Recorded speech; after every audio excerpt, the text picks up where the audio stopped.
Tina, 1945, Dallas. Yes. Let's go back. What do you remember when you were just a little girl? Oh, I just remember being able to go anywhere I wanted to in the city, and the city was very safe. And just remember not having to lock doors and just go out and play and do whatever I wanted to.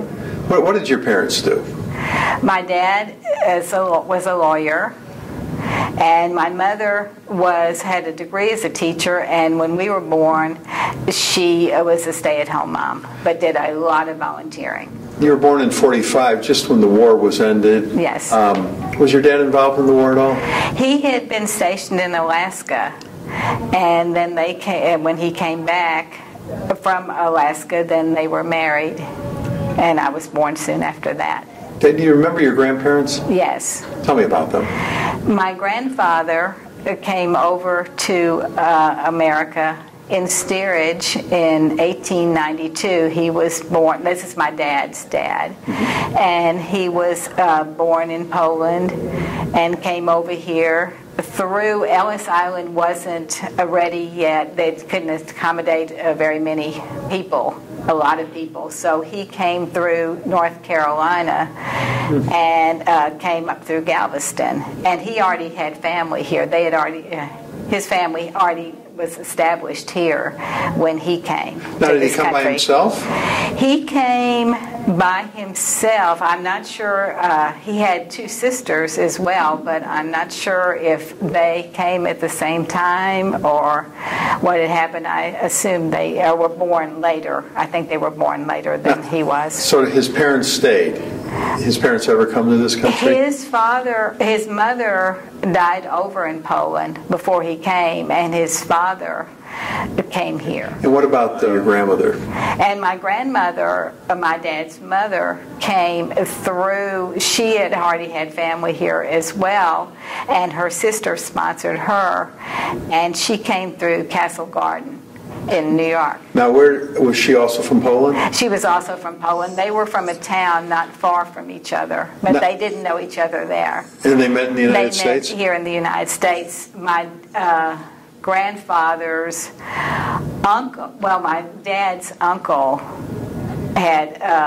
was already here, and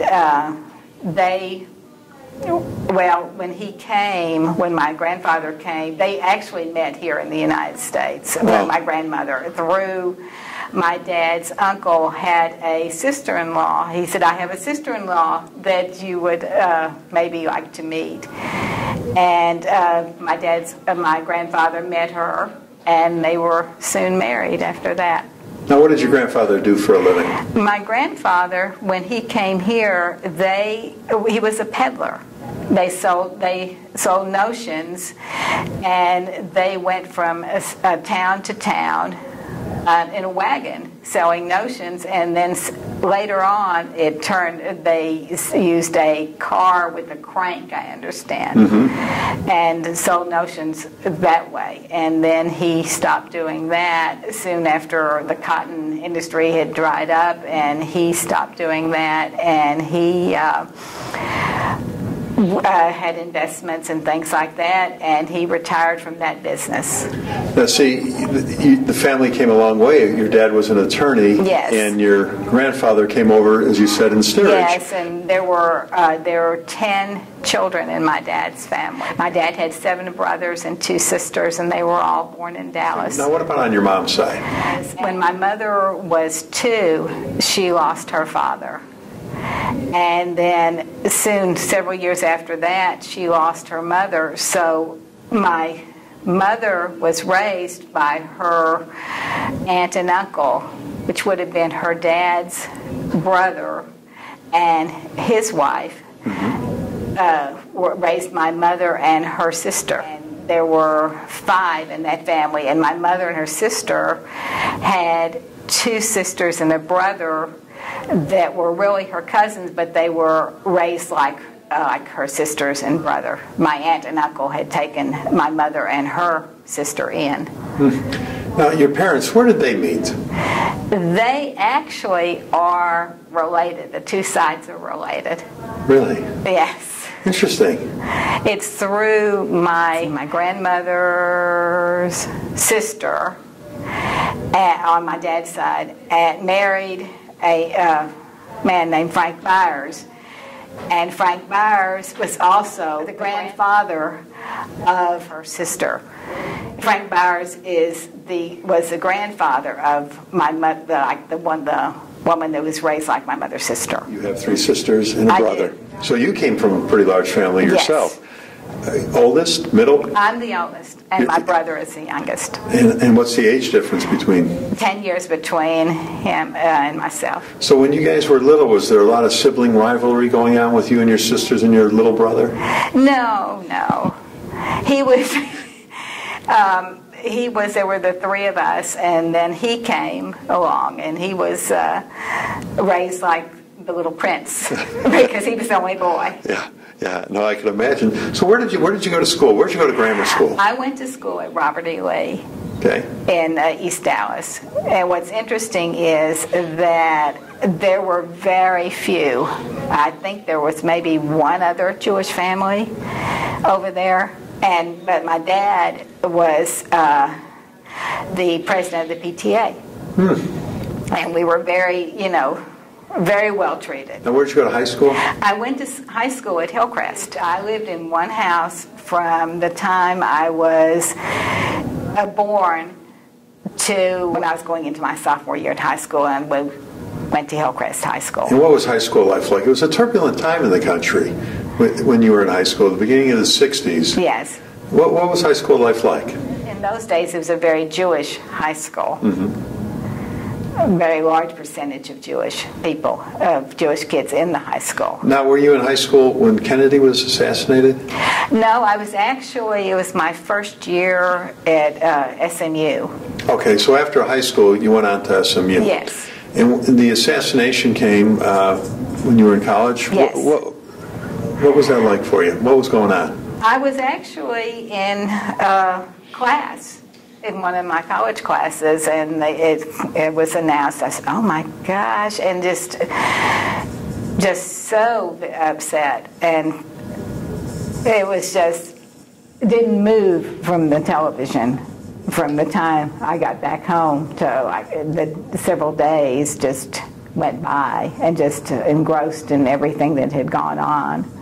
When you graduated college, did you go to work? Or I worked for a very short time and went back and got my master's degree, and then got married soon after that. Well, when did you meet Steve?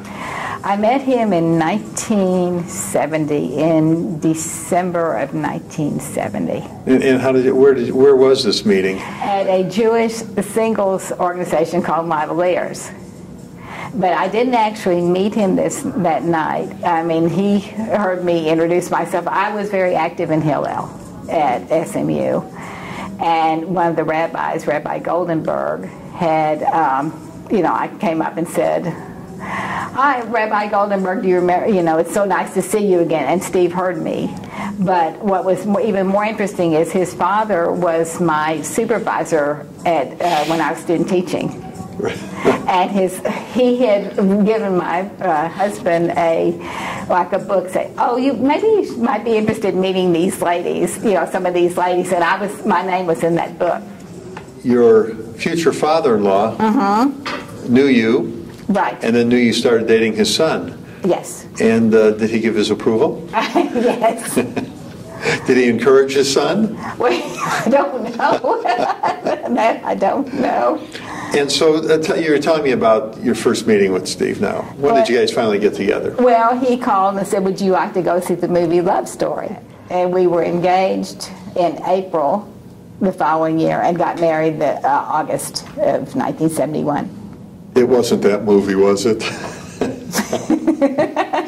Alan McGraw, Ryan O'Neal? Yes, of course. It was. It was. Where'd you guys settle down? We settled down in an apartment in Dallas. Okay. And then what did Steve get into? He is a journalism major, and at that time he was working for the Dallas Times-Herald. Okay. Okay. And then were you still working at that time, or did you stop working? I worked I had actually stopped working. I taught for about a year. And then our daughter was born in 1973. Then your son came later. Yes, in 1977. Happiest time in your life? My happiest time has been always around my family. Yeah. I'm a very family-oriented person. We have as my husband said, they've told him he married into an army. Because he has a very small family, and we're related to a great number of people of Dallas. And how have you seen the Jewish community in Dallas grow over the years? I'm considered a rarity, born here and raised here, and it's hard to say. I noticed that it's been more people coming in from other places. I think that's where I see the change. So more people are coming in from other places, and being from here is just, oh, you're from Dallas? Really? There aren't that many, are there? I said, well, there's some. Of course, my huge family, a lot of them my sisters and brother and I were all born in Dallas. And talk to me about your involvement in the Jewish community. Okay. My main involvement, I've done volunteering, a lot of it through basically my children's schools and everything while they were growing up. And then also, my main involvement in the Jewish community, I was a member of Women's American Art in Dallas and did a lot with it. But my main involvement in the Jewish community is through Tiferet Israel. Mm-hmm.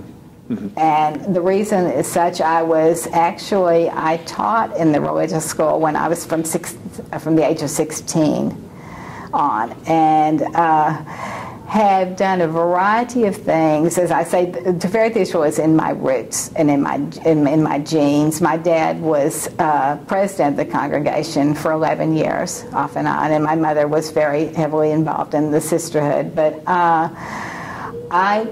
that's my second home, and that's where the majority of my volunteering is, through the religious school, helping in the religious school, and still wherever I can, and also I'm heavily involved in the sisterhood at Tiferet. Now, in your lifetime, there's been, in all our lifetimes, so much advancement in technology. Mm-hmm. Is there something that came along that you went, wow, how did we ever get along without that? The computers and the microwave. In the kitchen. Yeah. That's become I basically didn't want one. I said, oh, I don't want that. And basically, like the computers, and I'm not a very digital person, but I know the computer is my main thing. Now, in your lifetime, you've lived through so many momentous occasions. Of course, yes. We already talked about the Kennedy assassination. Yes. There's something good, the moon landing in '69. Right. The turbulent times of the '60s with political unrest and whatnot. I think I must have been sheltered during the '60s because I knew I would read of turbulence in other places, but not surrounding me. Well, also, of course, we had the tragedy of 9/11. Was there something that happened in your lifetime that you went, oh my gosh, I know exactly where I was and I'll never forget that day? I think basically the Kennedy assassination, because in my opinion, I think that just changed things when you had some youth and vitality and everything in the White House, and and how it's changed significantly from that. You and Steve have 2 children. Yes. And 2 grandkids. Yes. What advice does Grandma have for that next generation? Be happy with what you have, and the most important thing is remember that you're always loved, and you can be whatever you want to be. Now, it was 50 years ago this year that the Beatles first came to America. Right. Do you remember that craze? Yes. Were you part of that craze? I wasn't jumping up and down. Did you watch them on Ed Sullivan? I don't remember watching them on Ed Sullivan, but I knew that, I heard about all the things that were going on with them. Well, Tina, thanks for doing this today. Oh, you're welcome.